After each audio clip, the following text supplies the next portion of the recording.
Hajal Kobri, Syekh Al-Muhtaram, Syekh Mahmud Qaddasallahu rohahu.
Makam Mahligai secara etimologis berarti makam pendatang.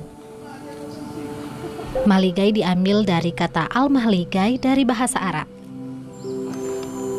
Nama ini disematkan karena di komplek makam ini terdapat banyak makam para pendatang. Namun pendapat lain menyebutkan bahwa Mahligai juga berarti istana kecil. Hal ini merujuk pada makam Syekh Sidik yang juga berada di komplek ini.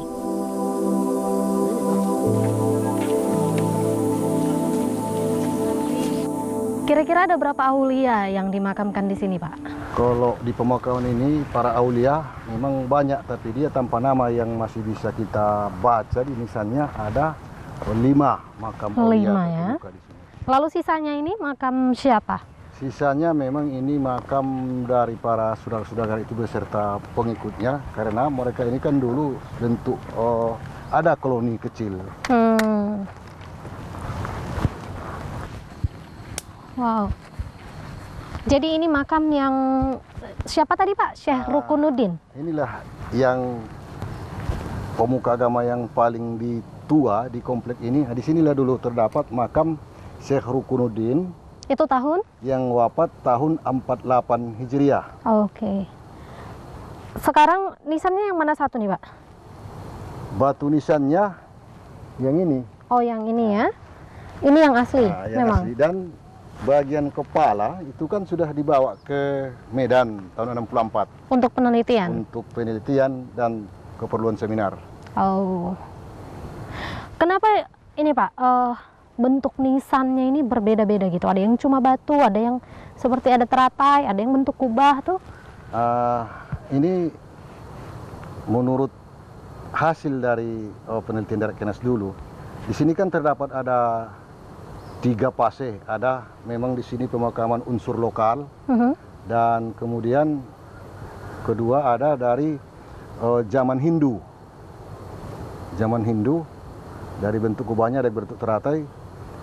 Kemudian yang paling awal itulah makam-makam saudagar yang datang dari Arab. Contohnya Syekh Rukunuddin, Mu'azzam Shah, Zainal Abidin Ilyas, dan yang lainnya. Kenapa makamnya dibuat mengelompok gitu, Pak? Seperti bertumpuk. Satu tumpuk di sini, satu tumpuk di sana. Nah, ini sebenarnya dulu sejak ditemukan, dia udah begini. Posisinya udah begini. Kira-kira itu kenapa? Ini dulu kan dia tidak serentak dia ini. Pakai fase tadi, cuman kalaupun ini digali kan di sini kan masih banyak tertanam ini. Oh, sekarang. Begitu. Jadi ini karena memang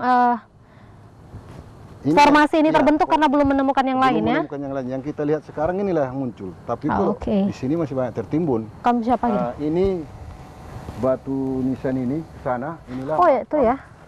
Makam Syekh Mu'azzam Shah. Syekh Mu'azzam Shah. Mu'azzam Shah. Syekh Mu'azzam Shah ini mempunyai murid namanya Syekh Imam Khatib. Juga dikebumikan di sini. Di komplek ini. Komplek ini. Di sebelah mana makamnya? Itu sebelah agak ke barat di samping pohon itu. Yang itu? Ya, yang itu. Itulah murid dari Syekh Mu'azzam Shah ini, yang namanya Syekh Imam Khatib, murid dari Syekh Mu'azzam Shah. Di batu nisannya jelas. Berarti di sini bercampur ya Pak, ada yang dari Arab, ada masyarakat lokal, ada yang dari India juga tadi ya, kayak Bapak bilang? Ya, dan katanya kan ada juga orang penduduk setempat, cuman kan dia nggak digali siapa sebenarnya dia kan. Ada orang Batak lah yang masuk Islam zaman dulu, karena kan barter dia. Oke. Yang dari Toba kan ketemulah di sini. Yang bawa Kemenyan, bawa Morica, yang bawa Kapur Barus. Ada berapa makam tadi Pak? Kalau di sini ada sekitar 150. 150. Komplek ini. Yang sudah ditemukan ya? Iya.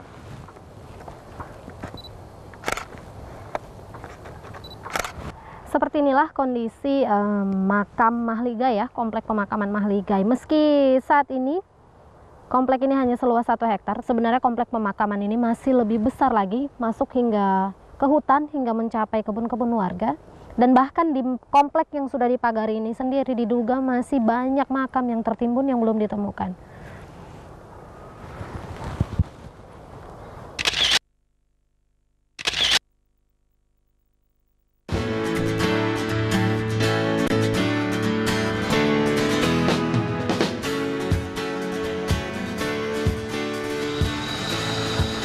Usai dari komplek pemakaman Mahligai, saya meneruskan perjalanan menuju berbagai pemakaman Islam lainnya di Barus. Sesungguhnya ada puluhan makam kecil lain yang tersebar di Barus. Namun keterbatasan waktu membuat saya harus menghentikan penyelidikan makam dan berlanjut ke lokasi lainnya.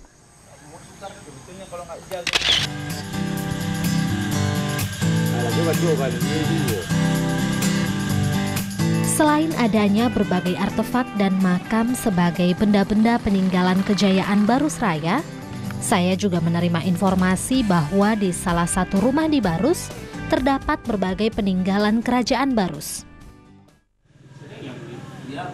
Sang pemilik rumah, Nenek Sania, merupakan salah satu keturunan dari tuanku raja di Barus. Kalau dari sini kadit hijau, lupane minasi sokap.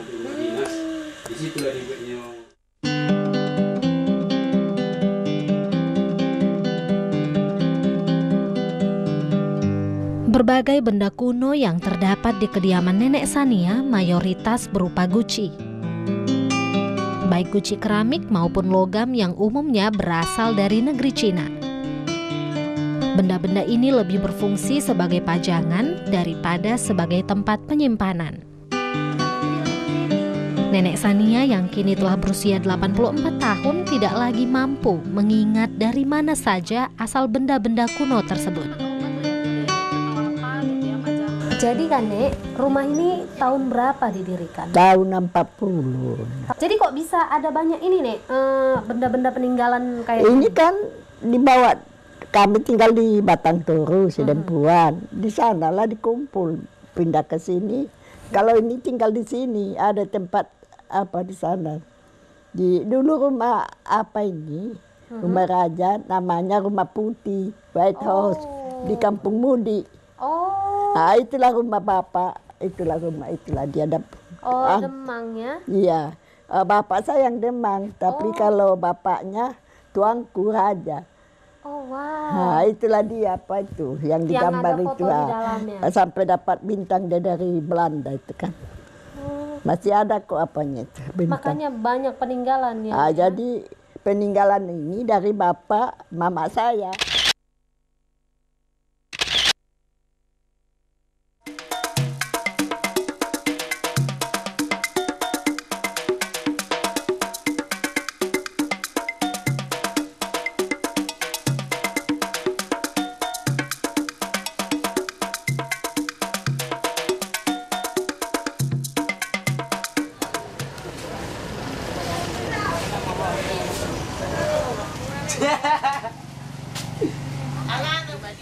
Merujuk pada besar dan jayanya Barus di masa lalu, membuat saya ingin mengetahui lebih dalam tentang penyebab kehadiran berbagai bangsa di wilayah ini. Kapur Barus. Komoditi inilah yang menjadi tujuan utama pelayaran ribuan mil dilakukan. Siapa yang menyangka bahwa kapur Barus adalah benda langka yang kini sangat sulit ditemukan. Kapur barus yang biasa kita gunakan bukanlah kapur yang asli, melainkan terpentin yang telah diolah secara kimiawi untuk mendapatkan aroma yang mirip dengan kapur barus.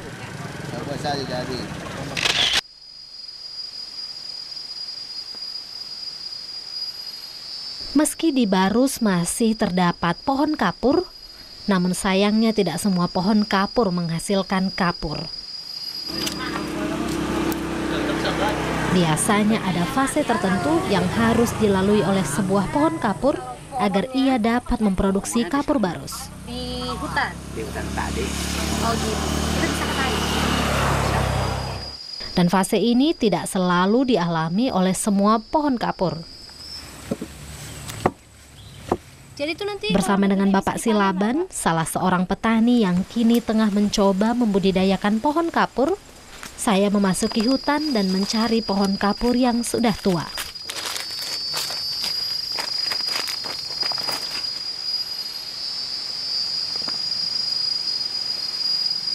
Tuh, jadi ciri-ciri yang paling gampang lah Pak dikenali dari sini. Misalnya kalau saya lihat pohon, oh ini pohon kapur barus nih, oh ini bukan gitu. Apa yang bisa saya kenali? Dari daunnya inilah aromanya. Ini daunnya ya? Iya. Oh daunnya kecil-kecil ya? Iya. Saya pikir daunnya agak besar.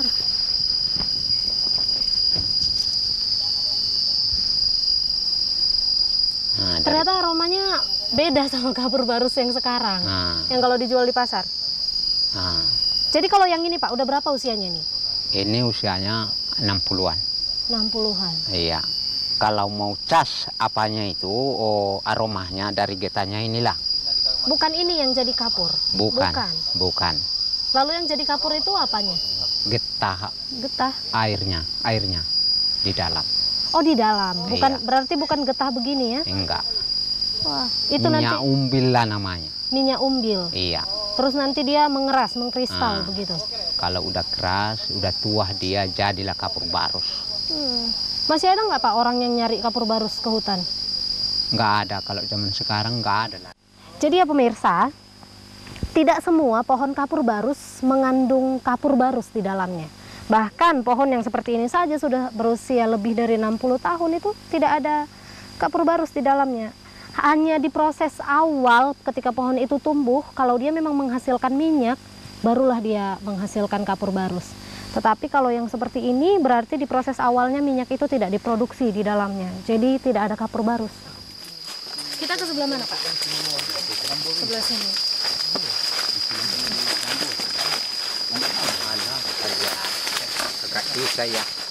Berdasarkan puluhan tahun pengalaman, Pak Silaban mendapati bahwa pohon kapur yang cacatlah yang berpotensi menghasilkan kapur barus. Seperti pohon yang kami temukan kali ini.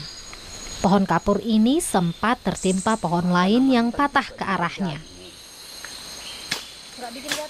Namun mekanismenya bertahan hidup membuat pohon kapur ini tumbuh kembali. Ada. Ini ya Pak? Oh yang miring ini dia? Oh. Ini dia pohonnya pemirsa. Yang diduga akan memproduksi minyak umbil itu, yang kemudian akan mengkristal dan menjadi kapur barus. Wow, ini kira-kira kalau misalnya nih beneran ada kapur di dalam nanti, tunggu usia berapa tahun baru dia jadi gitu? Oh ini, kira-kira 15 lagi udah, 15 tahun lagi. 15 tahun lagi? Iya. Wah kayaknya berarti kalau kita mau lihat kapur barusnya nih pemirsa, kita harus kembali 15 tahun lagi untuk lihat. Wow. Lantaran dia sekarang ini masih minyak lagi. Masih minyak ya, masih minyak umbil itu ya? Iya, minyak umbil. Kalau kapur barusnya itu belum. Nah, dulu kering dia baru ada, jadilah kapur barus.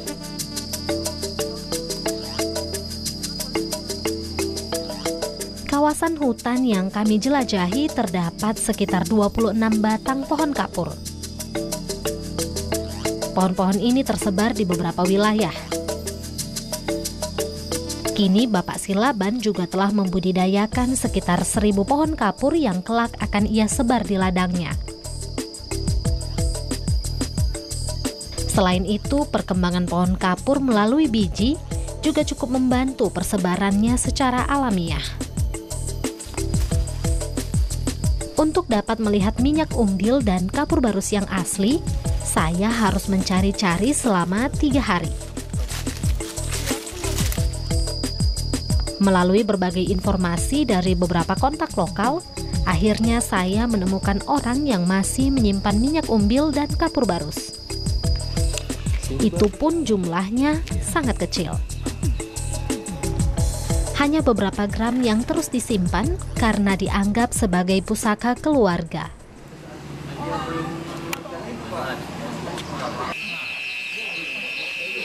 Minyak umbil merupakan minyak yang kemudian akan mengkristal menjadi kapur barus. Minyak ini dimiliki oleh Bapak Tomron, Kepala Desa Siordang, Kecamatan Barus. Banyaklah. Minyak ini dipercaya mampu mengobati berbagai penyakit. Bahkan kini, jika minyak umbil dijual, nilainya mencapai 1 juta per 500 ml. Jadi Pak Tomron, gimana nih ceritanya Bapak bisa punya minyak umbil ini? Ibu dapat dari pokok kapur yang tumbuh di gunung. Jadi datang kita ditumbang, keluarlah minyaknya kita ambil, namanya minyak umbil. Memang udah tahu kalau itu mengandung minyak umbil atau nggak sengaja? Nggak sengaja, memang itu nasib-nasiban. Nggak semua pokok kapur berisi minyak umbil. Ada dapat berapa banyak kemarin ya? Ada 7 botol, Ibu. 7 botol ya? Botol. Banyak juga. Itu fungsinya minyak umbil ini ya? Selain kalau nanti mengkristal jadi kapur barus, kalau begini aja fungsinya apa? Sebenarnya minyak umbil untuk obat-obatan, obat sakit perut, masuk angin, mau muntah-muntah, muntaber, banyaklah.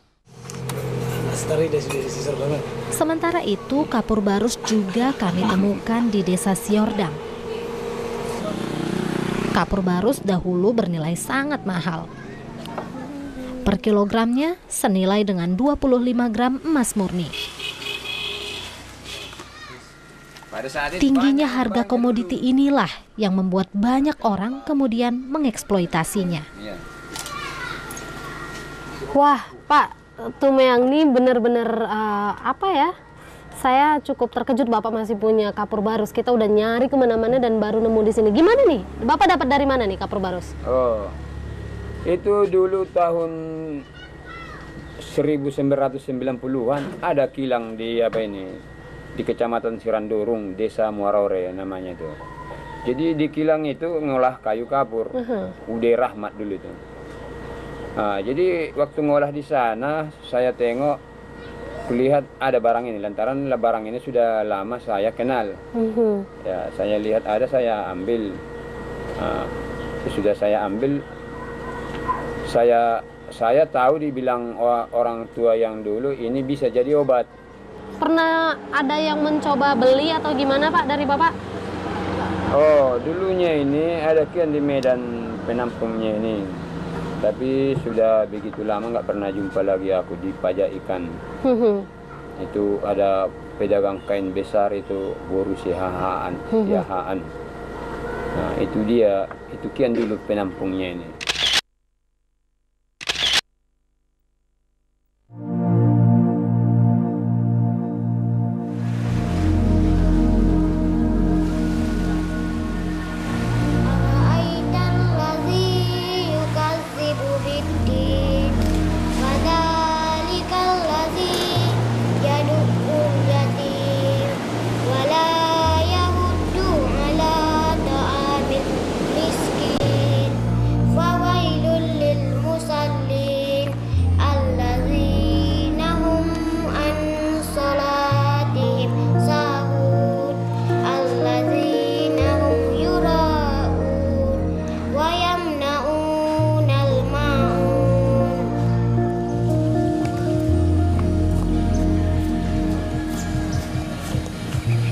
Dengan masuknya berbagai negeri ke Barus, Hal ini juga membawa pengaruh besar pada kebudayaan dan perkembangan agama di Barus. Dengan adanya 44 makam aulia, maka dapat disimpulkan bahwa pengaruh Islam di Barus cukup besar. Seperti di desa yang secara kebetulan saya lewati ini, Desa Sitiris-Tiris. Desa ini adalah salah satu desa yang masih memiliki jejak Islam di Barus, berupa penerapan peraturan sebagai kawasan zona bebas buta aksara Al-Quran. Jangan ada yang bolos, sehingga nanti. Jadi Pak Rao, untuk anak-anak yang belajar di tempat ini itu mulai dari kisaran usia berapa sampai usia berapa? Mulai dari kisaran 7 tahun sampai tamat SD 6 tahun ya, umur 12 tahun lah. Apa memang dibatasi sampai usia 12 tahun atau tidak? Sebenarnya kita tidak membatasi, cuman kebanyakan yang melakukan pendidikan agama di sini ya sekitaran umur itu. Yang jelas program kita biar semua masyarakat bisa mengerti tentang, bisa baca Al-Quran, bisa mengerti tentang ajaran Islam, ya, ilmu faraid juga kita pelajari, akhlak juga, ibadah juga. Saya ketika melewati desa ini dan melihat apa ya, papan itu. Iya, gapura ya. Ya. Gapura. Kawasan bebas buta aksara Al-Quran gitu ya, cukup ini ya, cukup takjub juga gitu. Iya. Kenapa memilih program ini di sini gitu? Sebenarnya di tengah-tengah masyarakat kami yang begitu heterogen ya, agama di sini juga cukup tidak ada yang dominan.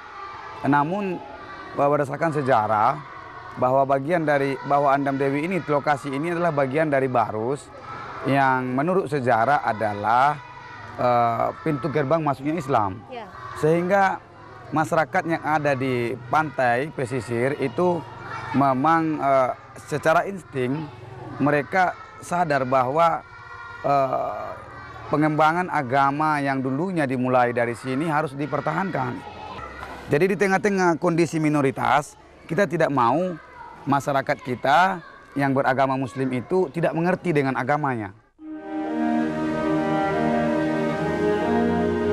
1000 tahun Barus Raya, 1000 tahun jejak kejayaan yang kini perlahan hanya tinggal cerita. Kapur Barus atau tidak, terbukti banyak negeri pernah hadir di sini dan mencintai tempat ini. Namun kini bahkan kita sendiri yang hidup bertetangga dengan Barus perlahan lupa atau bahkan sama sekali tidak menyadari keberadaannya. Barus yang dulu adalah gerbang kemajuan dan peradaban, kini hanyalah kenangan. Dibutuhkan banyak perbaikan yang diiringi kesadaran untuk membangun kembali tanah yang kita cintai. Selalu ingat, buka mata, hati, dan telinga, karena ada banyak nilai berharga yang dapat menjadi potret bagi masa depan kita. Sampai jumpa.